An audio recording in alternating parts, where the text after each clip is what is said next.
Halo semua, perkenalkan nama saya Vanselin Pauki, dan saat ini saya akan mempresentasikan anatomi fisiologi manusia, yaitu sistem reproduksi. Overview pada materi ini yaitu yang pertama, pengertian sistem reproduksi, yang kedua organ-organ reproduksi dan fungsinya, yang ketiga cara menjaga kesehatan reproduksi. Yang pertama ada pengertian. Sistem reproduksi adalah kumpulan organ internal dan eksternal yang bekerja bersama untuk tujuan prokreasi. Oleh karena peran vitalnya dalam kelangsungan hidup spesies, tak sedikit ahli yang berpendapat bahwa sistem reproduksi adalah salah satu sistem yang paling penting di seluruh tubuh.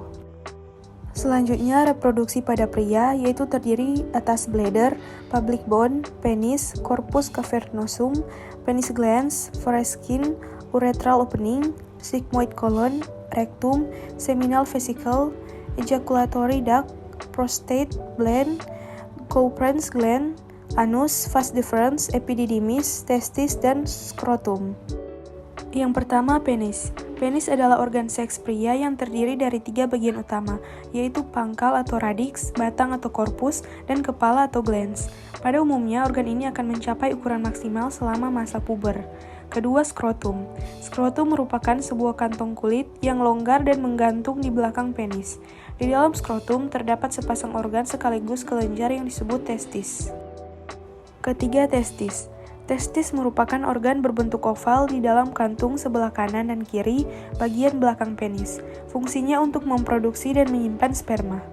Yang keempat, epididymis. Epididymis merupakan saluran yang terletak di belakang testis. Fungsinya membawa sperma dari testis menuju vas deferens atau saluran panjang untuk menyalurkan sperma matang, untuk kemudian dikeluarkan melalui uretra. Selanjutnya, alat reproduksi bagian dalam terdiri dari yang pertama, vas deferens merupakan saluran yang berfungsi sebagai jalur keluarnya sperma. Kedua, vesicula seminalis merupakan kantong yang menempel pada vas deferens dengan fungsi memproduksi air mani dan membantu proses ejakulasi. Yang ketiga, saluran ejakulasi merupakan saluran gabungan antara vesicula seminalis dan vas deferens. Yang keempat, uretra merupakan saluran untuk mengeluarkan air mani yang telah bercampur sperma ketika ejakulasi. Yang kelima, kelenjar prostat merupakan kelenjar dengan fungsi memproduksi cairan yang melindungi dan menutrisi sel sperma. Keenam, kelenjar bulboretral merupakan kelenjar yang memproduksi cairan untuk melumasi uretra dan menetralkan keasaman sisa urin di dalamnya. Selanjutnya, sistem reproduksi wanita terdiri atas ovaris, oviduct, follicles, corpus luteum, uterine wall, endometrium, uterus, cervix, dan vagina. Yang pertama ada vulva. Vulva adalah bagian luar dari alat reproduksi wanita yang bisa Anda lihat dengan mata telanjang. Bagian depan vulva yang ditumbuhi rambut kemaluan disebut mons pubis. Selain itu, terdapat klitoris, bukaan uretra, serta labia yang terbagi menjadi 2. Yang pertama, labia mayora atau bibir besar, merupakan bagian yang mengandung banyak kelenjar keringat dan minyak. Usai pubertas, labia mayora akan ditutupi rambut-rambut halus. Yang kedua, labia minora atau bibir kecil, berada di dalam labia mayora, mengelilingi lubang vagina dan uretra. Yang kedua ada vagina. Vagina merupakan saluran yang menghubungkan serviks atau leher rahim ke bagian luar tubuh. Letak vagina tepatnya di belakang kandung kemih, agak lebih rendah dari rahim.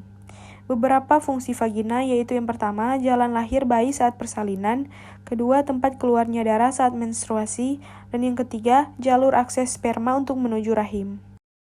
Selanjutnya yang ketiga, rahim atau uterus.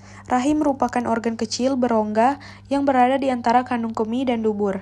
Organ dengan bentuk seperti buah pir ini memiliki banyak fungsi penting dalam proses reproduksi. Yang keempat, ovarium.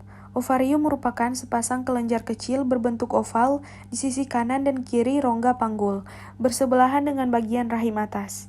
Fungsi organ reproduksi wanita ini ialah menghasilkan sel telur.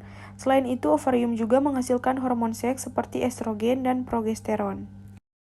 Yang kelima, tuba Fallopi atau oviduct. Tuba Fallopi merupakan 2 saluran panjang yang membentang pada bagian atas rahim ke ujung masing-masing ovarium. Fungsi organ ini yaitu sebagai saluran bagi sel telur untuk bergerak dari ovarium menuju rahim. Selanjutnya, cara menjaga kesehatan reproduksi yaitu yang pertama, pastikan penis dan vagina dibersihkan serta dikeringkan dengan baik dan menyeluruh setelah buang air kecil. Kedua, hindari pemakaian bedak, sabun wangi, gel dan antiseptik karena dapat menyebabkan iritasi. Ketiga, pilih celana dalam yang berbahan katun untuk digunakan sehari-hari. Keempat, rutin mengganti celana dalam setiap hari. Kelima, pilihlah baju atau celana yang longgar, sebab pakaian yang ketat dapat membuat area genital lembab dan rentan terinfeksi. Demikianlah presentasi saya tentang sistem reproduksi. Mohon maaf jika ada salah kata, dan semoga ini bisa bermanfaat bagi kita semua. Terima kasih.